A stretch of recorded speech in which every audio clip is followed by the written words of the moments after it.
चलिए lunch time की शुरुआत करते हैं आस्था के सबसे बड़े धामों में से केदारनाथ धाम की खबर के साथ, जो कि इन दिनों बर्फबारी से गुलजार हो गया है। बाबा केदार की नगरी बर्फ से ढक चुकी है। पिछले कुछ दिनों से हो रही बर्फबारी से 3 फीट से ज्यादा मोटी बर्फ की चादर बिछ गई। धाम के चारों ओर फैले पहाड़ भी बर्फ से सफेद हो गए हैं। तो उत्तराखंड के इस तीर्थ का नजारा कैसे है, देखिए इस रिपोर्ट के जरिए।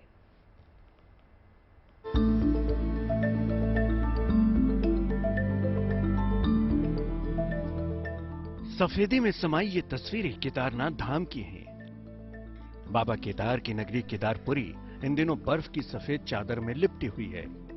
धाम में चारों ओर बर्फ ही बर्फ है और बर्फ में चांदी की तरह चमक रहा है केदारनाथ धाम।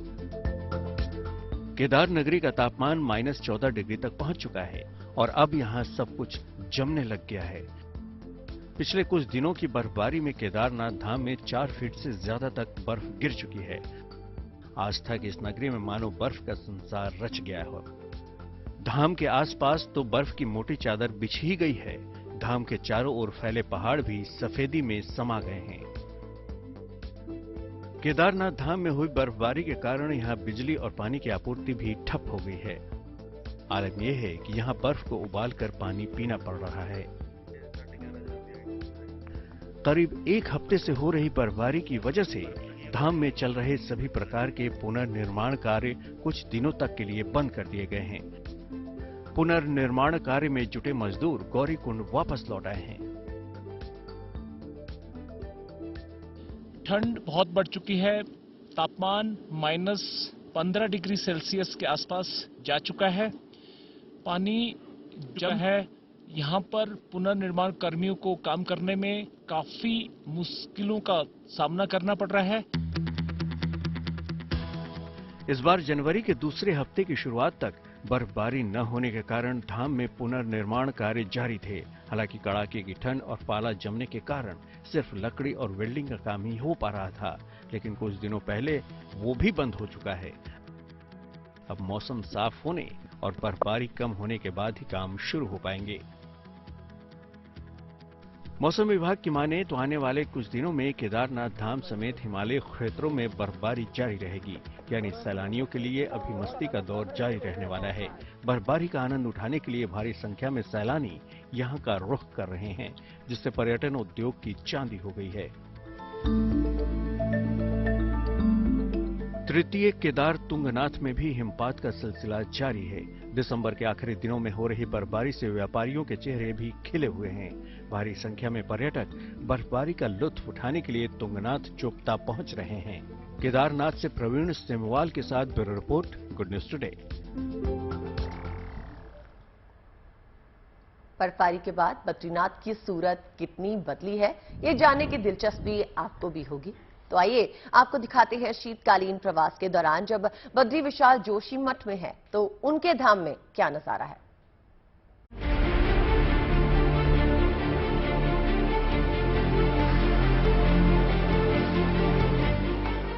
उत्तर भारत में ठंड का कहर कम नहीं है।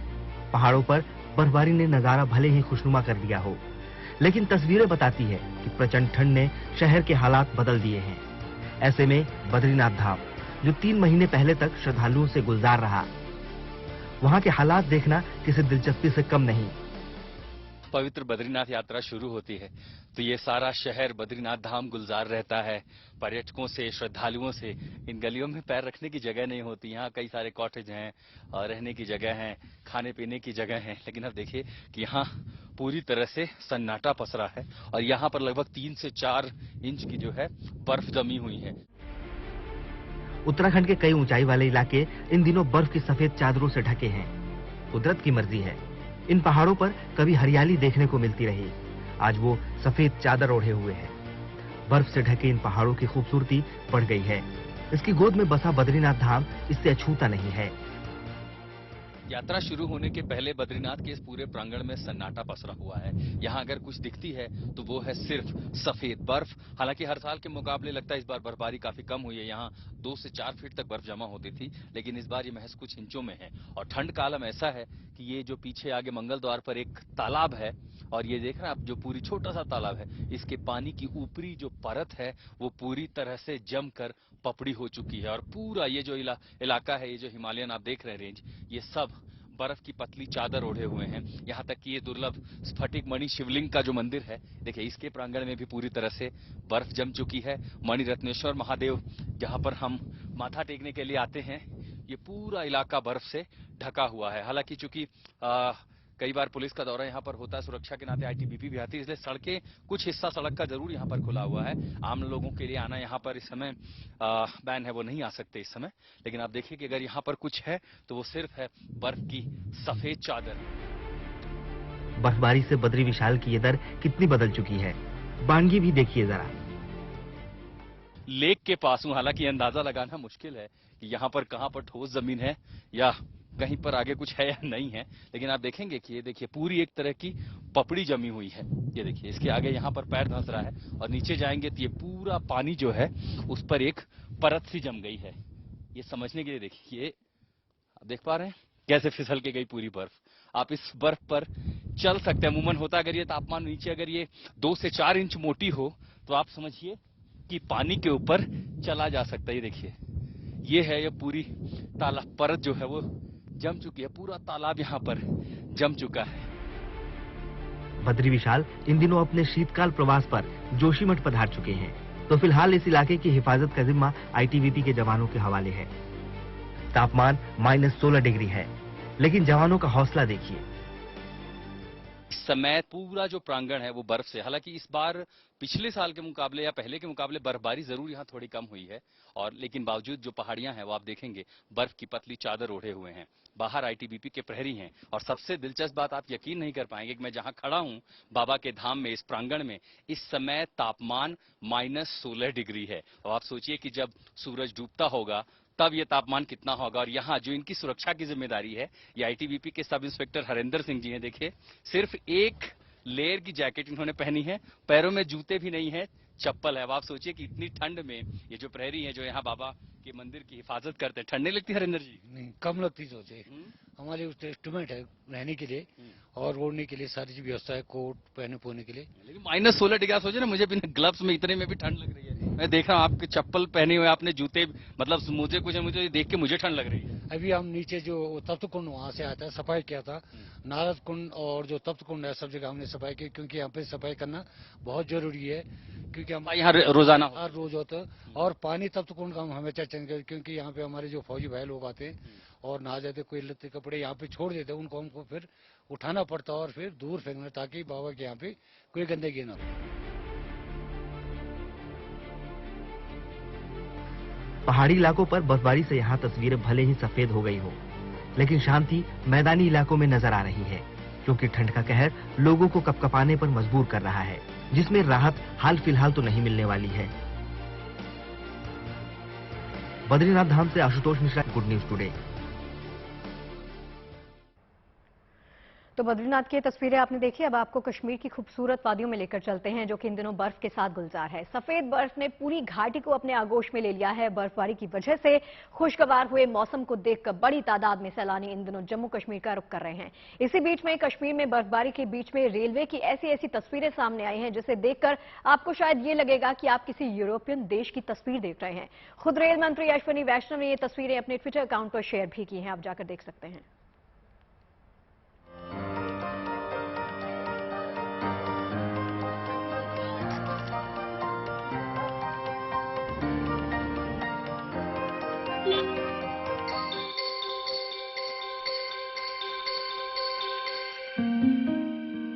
ऐसी तस्वीरें आपने साइबेरियन या फिर यूरोपियन कंट्रीज की देखी होंगी, लेकिन आप ये जानकर हैरान हो सकते हैं कि ये तस्वीरें किसी विदेशी सरजमी की नहीं है, जम्मू कश्मीर की है। बर्फबारी ने धरती की इस जन्नत का नजारा बदल दिया है। भीषण बर्फबारी के बीच फर्राटे से दौड़ रही ट्रेन की इस तस्वीर को खुद रेल मंत्री अश्विनी वैष्णव ने ट्विटर पर शेयर किया है। तस्वीर के साथ उन्होंने इंडियन रेलवे और कश्मीर को भी हैशटैग किया है।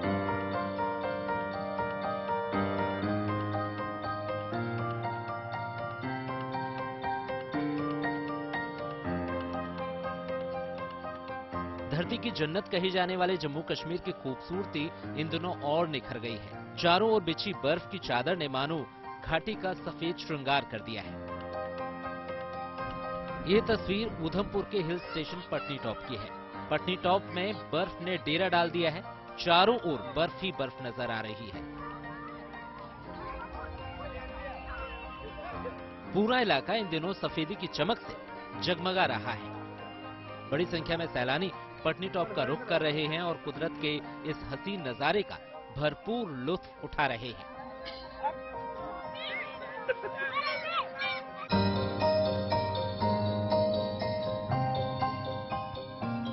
श्रीनगर में भी भारी बर्फबारी ने इलाके की रंगत बदल दी है। चारों ओर बर्फ की मोटी चादर बिछ गई है। बर्फबारी के बाद घरों के बाहर और सड़कों पर सिर्फ सफेद चादर ही दिख रही है। बर्फ ने मानो घरों को अपनी आगोश में ले लिया है। हर जगह सिर्फ बर्फ ही बर्फ दिखाई दे रही है। यहाँ तक कि नलों का पानी भी जम गया है। बर्फबारी के बाद प्रचंड ठंड ने भी श्रीनगर को ठिठुरने पर मजबूर कर दिया है। कश्मीर में बर्फबारी के बाद अब ठंड ने पूरी घाटी को अपनी चपेट में लिया है। बीती रात श्रीनगर का तापमान -7 डिग्री तक लुढ़का, जो इस मौसम का सबसे कम तापमान था। आने वाले दिनों में भी लोगों को फिलहाल इस कड़ाके की ठंड से राहत की कोई उम्मीद नहीं है। गुरुवार से एक बार फिर कश्मीर में मौसम का मिजाज बदलने जा रहा है और ताज़ा बर्फबारी पहाड़ों के साथ साथ मैदानी इलाकों में भी शुरू होगी और जाहिर है कि फिलहाल ठंड से राहत नहीं है। साहिर घाटी में हो रही भीषण बर्फबारी से सैलानियों की तो मौज हो गई है, लेकिन स्थानीय लोगों को थोड़ी बहुत परेशानी का सामना करना पड़ रहा है। खासकर बच्चों की मुश्किलें बढ़ गई हैं। लगातार हो रही बर्फबारी से बच्चे घर से बाहर नहीं निकल सकते, आउटडोर गेम नहीं खेल सकते। लेकिन अब बच्चों को आउटडोर गेम्स का नया ठिकाना मिल चुका है। श्रीनगर का पहला फन एंड फूड एरिना बच्चों को खूब लुभा रहा है। विंटर्स में क्या होता है, ज्यादातर हम लोग बाहर नहीं जा पाते हैं। ऐसा इसलिए होता है क्योंकि जैसे अभी कल से स्नो फॉलिंग हो ही रही है, तो उसकी वजह से मतलब बाहर आउटडोर गेम्स नहीं खेल पाते। जैसे क्रिकेट हो गया, फुटबॉल हो गया, तो वो सब हम लोग बाहर एंजॉय नहीं कर पाते। बट ये एक ऐसा कॉन्सेप्ट है जहाँ हम मतलब इंडोर गेम्स एंजॉय कर सकते हैं। जैसे यहाँ पे क्रिकेट भी है, आप एयर हॉकी खेल सकते हैं और अलग अलग डिजिटल गेम्स है, बाइकिंग है, डिजिटल गेम्स है अलग अलग। न सिर्फ बच्चे बल्कि बड़े भी इस फन एंड फूड एरिना का रुख कर रहे हैं। तरह तरह के वीडियो गेम्स खेलकर वक्त बिता रहे हैं, क्योंकि बाहर बर्फबारी ने खेल कूद पर ब्रेक लगा दिया है। श्रीनगर से अशरफ वाणी के साथ bureau report, good news today. उत्तर भारत कड़ाके की ठंड की चपेट में है। मैदानी इलाकों में जहां गलन और शीतलहर की चपेट लोगों पे है, वहीं पहाड़ी इलाकों में बर्फबारी ने मौसम को ठंडा तो किया है, साथ ही नजारे को भी खुशनुमा बना दिया। हिमाचल की राजधानी शिमला से आई है एक ऐसी तस्वीर जो आपके चेहरे पे मुस्कान बिखेर देगी।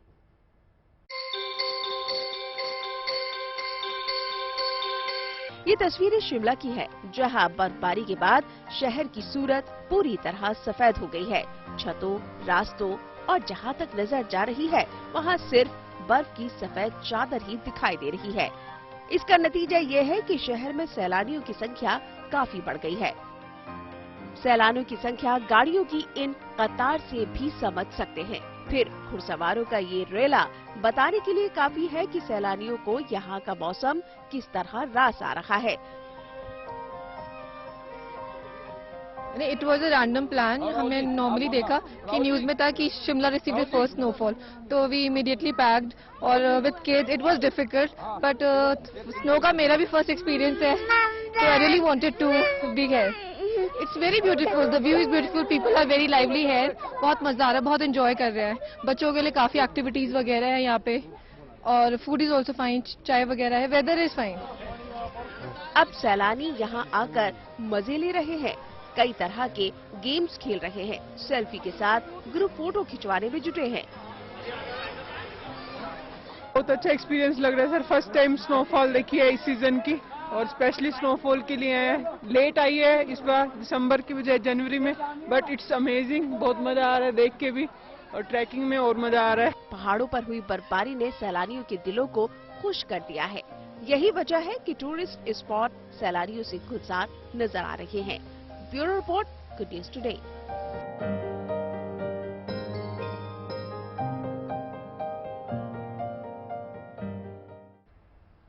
और शिमला की इन हसीन वादियों की तस्वीरें आपने देख ली। दिल्ली की भी बात कर लेते हैं। दिल्ली में भी ठंड है। मौसम विभाग लगातार शीतलहर की चेतावनी देता आ रहा है, लेकिन दिल्ली पर सूरज देवता मेहरबान है। सुबह धूप लगातार दस्तक दे रही है।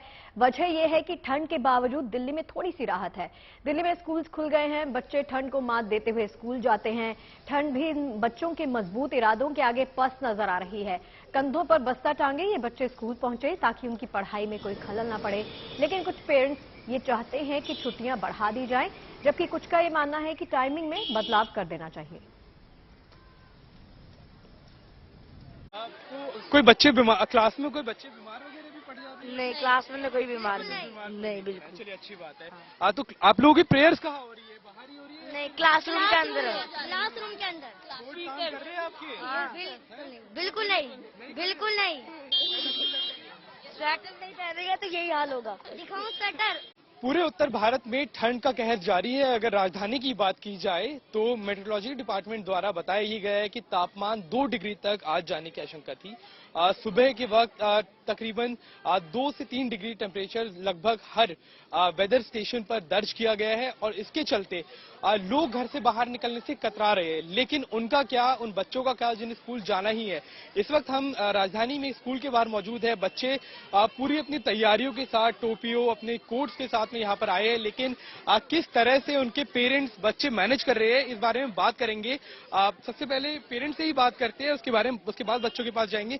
मैम, ठंड बहुत ज्यादा है, 2 डिग्री बताया गया है, किस तरह से मैनेज कर रहे हैं आप? वेल, मैनेज करना तो बहुत मुश्किल है, क्योंकि गवर्नमेंट को भी होना चाहिए था। जब ठंड इतनी पड़ रही तो एक्सटेंड करना चाहिए था, क्योंकि कुछ स्टेट में एक्सटेंड करी है हॉलीडेज, पर मेन तो अब ठंड तो सभी जगह है, एक पर्टिकुलर स्टेट में नहीं है या सिटी में नहीं है, तो बच्चों के लिए तो प्रॉब्लम है। और अब बात करते हैं वाराणसी की। वाराणसी में इन दिनों हॉट एयर बलून फेस्टिवल चल रहा है। आज से इस फेस्टिवल का आगाज हुआ। 20 जनवरी तक वाराणसी के आसमान में ऐसे ही रंग बिरंगे विशालकाय गुब्बारे दिखेंगे।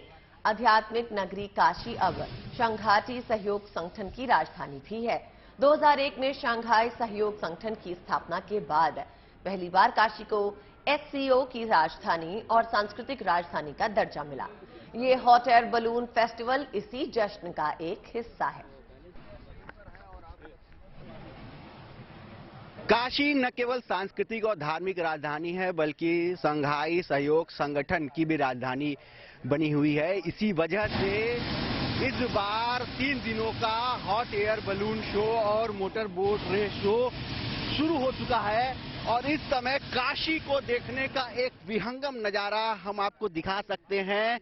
लगभग 230 फीट की ऊंचाई पर हम इस समय काशी के ऊपर हैं और देख सकते हैं ये नजारा अपने आप में बहुत ही अद्भुत है।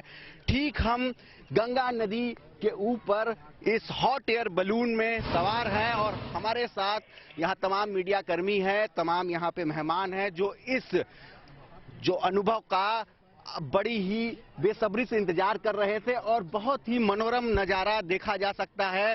एक तरफ गंगा घाट है, दूसरी तरफ शहर है और ये नदी का किनारा है और ये दशाश्वमेध घाट है जो बहुत ही विश्व प्रसिद्ध घाट है। यहाँ की गंगा आरती विश्व प्रसिद्ध होती है, लेकिन गंगा आरती के अलावा इस तरह का नजारा बहुत ही कम देखने को मिलता है और यहाँ से एक पूरी की पूरी जो काशी की बसावट है, काशी के रिहायशी इलाका है, वो देखा जा सकता है और यह सब संभव हो सका है तो पर्यटन विभाग की तरफ से और उत्तर प्रदेश सरकार की तरफ से।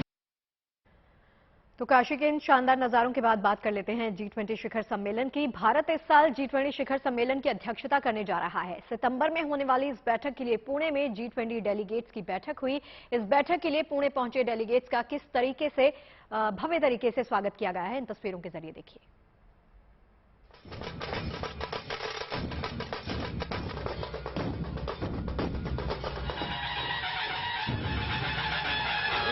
G20 इंफ्रास्ट्रक्चर वर्किंग ग्रुप के सदस्यों का स्वागत पुणे में कुछ इसी अंदाज में हुआ। पुणे में G20 के ये डेलीगेट्स 2 दिनों की मीटिंग के लिए इकट्ठा हुए। इस मीटिंग में सदस्य देशों में बुनियादी ढांचे में निवेश के पहलुओं पर मंथन होना है। मीटिंग के पहले दिन 65 डेलीगेट्स पुणे यूनिवर्सिटी कैंपस पहुंचे और वहां उन्होंने यादगार के तौर पर पौधे भी लगाए।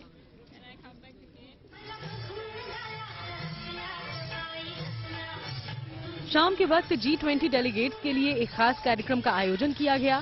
इस कार्यक्रम में हर तरफ भारतीय संस्कृति, नृत्य और संगीत के रंग बिखरे थे। कार्यक्रम में जब ढोल नगाड़ों की आवाज गूंजी तो G20 डेलीगेट्स भी खुद को रोक नहीं पाए।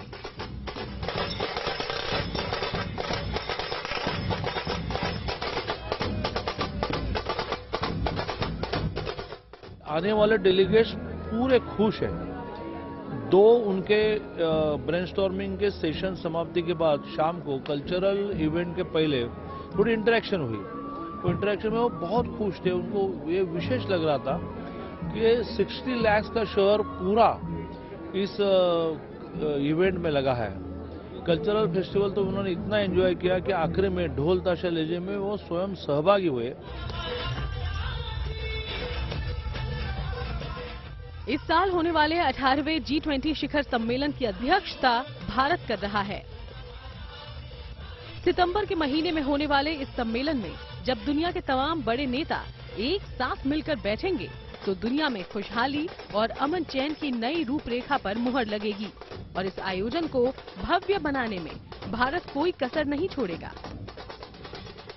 पुणे में हुआ ये कार्यक्रम भी इसी का प्रमाण है। Bureau report, good news today.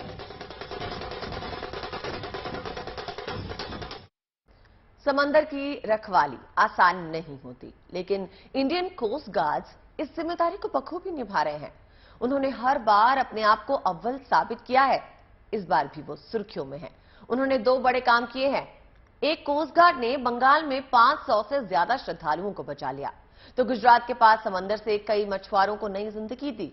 देखिए रिपोर्ट।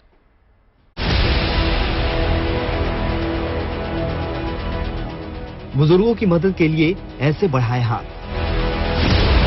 कुछ इस तरह महिलाओं को दिया सहारा। ये तस्वीरें इंसानियत की सबसे बड़ी मिसाल है और ये देवदूत और कोई नहीं बल्कि इंडियन कोस्ट गार्ड के जवान हैं। दरअसल पश्चिम बंगाल के काकद्वीप में गंगा सागर के पास 2 जहाज कोहरे और चक्रवात में फंस गए थे। इन्हीं जहाजों में सैकड़ों श्रद्धालु थे जो गंगा सागर में आस्था की डुबकी लगाने गए थे। मकर संक्रांति के मौके पर देश भर से स्नान करने के लिए यहाँ बड़ी संख्या में श्रद्धालु पहुँचते हैं। इन्हीं में से कुछ श्रद्धालु अचानक इस मुश्किल में फंस गए और इनके यात्री जहाज रेत में अटक गए। जब इसकी सूचना कोस्ट गार्ड को मिली तो वो बिना सोचे हरकत में आ गए। तुरंत उसकी टीम वहां भेजी गई ताकि लोगों की मदद की जा सके और उन्हें वहां से निकाला जा सके। इसके बाद कोस्ट गार्ड के जवान अपने इस मिशन में जुट गए। जो जैसी स्थिति में था उसने वैसे ही लोगों की मदद करनी शुरू कर दी। इस तरह वहां फंसे इन सभी लोगों को सुरक्षित निकाल लिया गया। कोस्ट गार्ड ने बंगाल ही नहीं बल्कि देश के पश्चिमी हिस्से में भी कमाल कर दिया। ये तस्वीरें गुजरात के पोरबंदर के पास की हैं, जहां कोस्ट गार्ड ने समंदर से कई मछुआरों को सकुशल रेस्क्यू कर लिया। बताया गया कि इन मछुआरों की एक बोट में आग लग गई थी। इसके बाद कोस्ट गार्ड तक इसकी खबर पहुंची तो उसके जवान फिर तैयार हो गए और मोर्चा संभाल लिया। इस दौरान कोस्ट गार्ड ने स्पीड बोट और हेलीकॉप्टर के जरिए रेस्क्यू ऑपरेशन किया। फिर मछुआरों को हेलीकॉप्टर से इस तरह खींचा गया और एक एक सभी मछुआरों को नाव से निकाल लिया। साथ ही उन मछुआरों को भी ढूंढ निकाला जो वहीं लापता हो गए थे। इस तरह इन मछुआरों की जान बच गई। यकीनन समंदर का निगहबान कोस्ट गार्ड हर मुश्किल, हर हालात से लड़ने में सक्षम है, फिर चाहे वो दुश्मनों को जवाब देने की बात हो या फिर अपने बाशिंदों की जिंदगी बचाने की। Bureau report, good news today.